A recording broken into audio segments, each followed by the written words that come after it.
So how has basketball changed throughout your life? During my lifetime, the most visible ways that basketball has changed are in the clothes that the players wear and the style in which they play.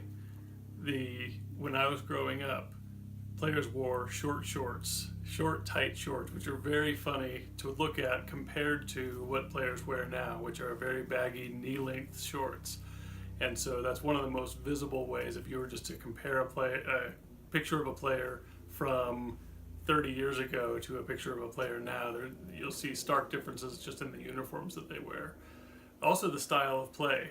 When I was growing up, the style of play was very focused around the center. So a big man was very important to a team being successful. Currently in the NBA, centers are less important because there's so much ball movement around the perimeter. The three-point shot is hugely important, as evidenced by the Golden State Warriors and their recent success the last few years. One of the most interesting ways to look at the change in basketball is also to look at before my life, as basketball was becoming a sport. And really becoming a mainstream sport. So when you think about things like basketball being integrated in 1950, that was obviously a monumental change in the game. In the 60s and 70s, there was no such thing as a three-point shot. Also, dunking was not allowed.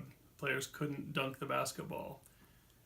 There were rules against freshmen playing in college basketball. So one of the best college basketball players ever was Lou Alcindor, now known as Kareem Abdul-Jabbar. He couldn't play his freshman season at UCLA because freshmen couldn't play on a varsity basketball team. And so those are some of the monumental, sort of foundational changes that basketball has gone through over the years. And then certainly has changed a lot, as I talked about, to start the answer since then. Thanks.